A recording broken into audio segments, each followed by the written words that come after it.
Hey, what's going on, everybody? Hope you're doing well. I'm doing pretty good. In Battlefield 6, or whatever they end up calling it, is successful, I have no doubt new players will be jumping into the Battlefield franchise for the first time. As of now, there are always new players finding their way into the older games, whether they're from other games in the franchise or brand new to Battlefield altogether. So this past Monday, I threw up a poll question asking you guys, what is the one skill that every new Battlefielder should learn? But the more I thought about it, these aren't necessarily skills per se, but these are things that will help you become a better Battlefielder. Now, of course, we don't know jack about what's going on with the next Battlefield game, but come on, it's Battlefield. Most, if not all of these suggestions will work for any of the Battlefield games, and I'm sure they'll apply to Battlefield 6 or Battlefield 2021 or whatever Battlefield you're jumping into. So here are my top 5 things you should know when first starting out in any Battlefield game.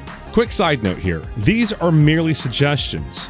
You paid for the game just like everyone else, and you should be able to play the game how you want to play it. Don't let anyone tell you any different. If you want to run and gun, go for it. If you want to sit in one spot and get kills, go for it. If you want to just troll by laying traps everywhere, go for it. It doesn't matter. Do what you want to do. Again, it's your game. Play how you want to play. Now, with that said, if this is how you play, you might be thinking to yourself, this video isn't for you. However, I'll say this. I think understanding how other players play the game can be very valuable, and the things that I'm sharing are coming from over 10 years worth of experience. But with that said, I'm not always right, and I would love to hear from you guys. What suggestions do you have for our new Battlefield brothers and sisters? Let me know in the comments down below.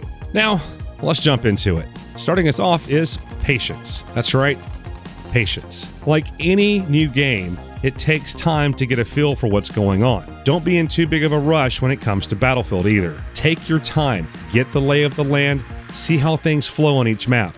And soon you'll start seeing where all the high traffic lanes are. Now don't get me wrong, I've played out of my mind while running and gunning, but I knew when to sit back and evaluate the situation. Some of the best Battlefielders out there understand that to be good at this game, more times than not, you have to let the game come to you. Does that mean everyone's camping? No, of course not. But they know where the enemy players are likely moving through, and they use that to their advantage. And personally, I don't like to sit still very long, and having patience is something that I have to continuously work at. But like I said, the times I am patient and I have good sense of what's going on is when I play my best. Get in a squad. For the most part, the game will take care of this for you, but depending on what version of Battlefield you're playing, this may not always happen. I've seen too many times in playing Battlefield 5, a team put together with a large number of solo squads, and that doesn't help anyone, because in Battlefield 5, you can pick up your squad mates even if you're not a medic. Also, in any version of Battlefield, you get extra points when helping your squad, whether that's taking an objective, resupplying them with ammo and bandages, or just being a spawn point. Battlefield, to me, was designed around squad gameplay that included large maps with infantry and vehicles. And 9 times out of 10, the team with too many solo squads doesn't come out on top very often. So if you find yourself not in a squad or you're in a squad of 1, do yourself a favor and jump into a full squad. Trust me, you'll have a much better experience. And once you're in a squad, now it's time to choose a class that works for you and your team. Now that you're in a squad, choose a class that works for you first. What I mean by this is, when you're first starting out, you may want to work on leveling up a certain class that you're accustomed to. You may be good at long-range weapons, then you should probably choose the scout class. You may be like me, not good with bolt-action rifles, or you want to level up as fast as possible. Then I would choose the medic or any support role. Depending on what version of Battlefield you're playing, you may have to unlock the ability to revive other players. And throwing out bandages and reviving teammates, especially those in your squad, can get you a lot of points. And that's normally my thing. When I first start playing any new Battlefield game, I level up medic class first, then support, then the role with the guy that uses the rockets, because I like that. I like to go after tanks. And lastly, scout, because that's not one that I use very much. Now also keep in mind that these roles change names with every iteration of Battlefield, but they all play the same for the most part. So yeah, you'll get it. There's always somebody with a bandage. There's always somebody that can supply ammo. There's always somebody that's got a long-range weapon like a sniper rifle. There's always somebody like me going after tanks with an assault rifle. So sometimes they just have different weapons, but for the most part, they're all the same. So far, we've looked at patience, get in a squad, and then pick a class that's going to work for you.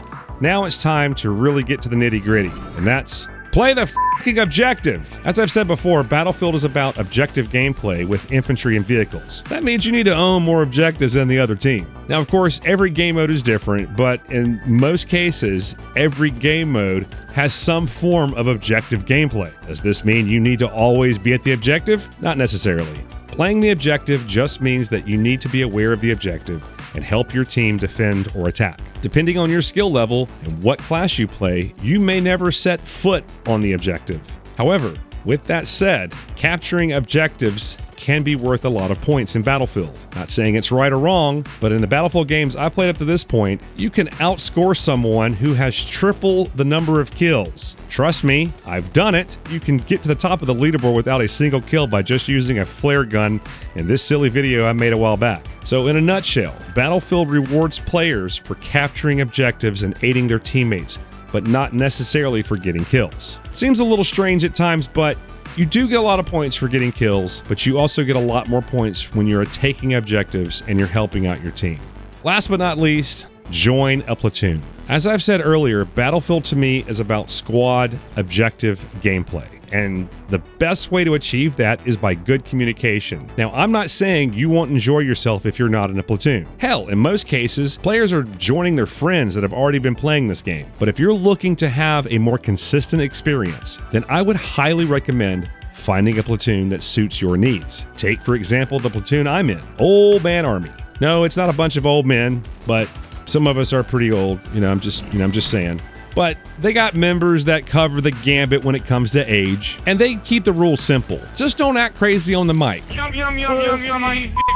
Yeah, like that. Don't do that. That's it. If you want to take it a step further, you can find platoons that have practice. We're talking about practice, man. That's right, practice. Now, I used to make fun of platoons. Hell, for a long time, the platoon I was in was simply called Troll because, that's what we did. As I said earlier, play how you want to play. Do what makes you happy. But I will say this, guys. I've had nothing but a great experience with these fellas, and I've been with them for a little over a year now, and they're a great bunch of dudes. If you want to come hang out with us and you want to join their platoon, you can always jump in my Discord. They're always there. So Captain Spaulding and Bearcat, those are the two main guys. If you want to join the Old Man Army, as long as you're not crazy on the mic, we'd love to have you. Now, that's it for the main suggestions, but I do have one more thing that I would like to share with you. So this isn't like a suggestion or a skill or anything. This is just, I want to make sure that you're aware of this if you're just jumping into Battlefield. If you're a Battlefield veteran, you know what I'm talking about. Like most game developers, DICE likes to put challenges in the game for you to unlock weapons in some versions and skin in others. Case in point, Battlefield 5. This was one of the worst challenge systems they've ever come up with. To unlock the big gold weapon skin, you'd have to play in a way that wasn't very helpful to your team. Now, I'm not going to go into a lot of detail in this video, but if you want to know more about how goofed up the Battlefield 5 system was, you can check out this video right here. I'll also have a link in the description down below. But just keep in mind that DICE has been doing this for a long time, and I hope when it comes to Battlefield 6, they'll listen to the player base and go back to a more simplified system. For you new players, my big suggestion is to read the different challenges as you're going. I know it's a little bit of homework, but keeping an eye on what you need to do next can come in very handy because you never know when the time is right. I say that because some of the more goofy challenges had more to do with luck and circumstance than actual skills. So, did I miss anything? Do you think that there's anything that you could share with the new Battlefield brothers and sisters out there? Let me know in the comments down below. And by the way, I also stream every Tuesday and Thursday, so if you want to come check me out, I'll be there. If I ever change the time, I'll always put it at the top of the channel page, so you can go there and see what time we're actually streaming. All right, guys, well, that's about it for me. As always, thank you so much for watching. I really do appreciate it. And until next time, bye for now.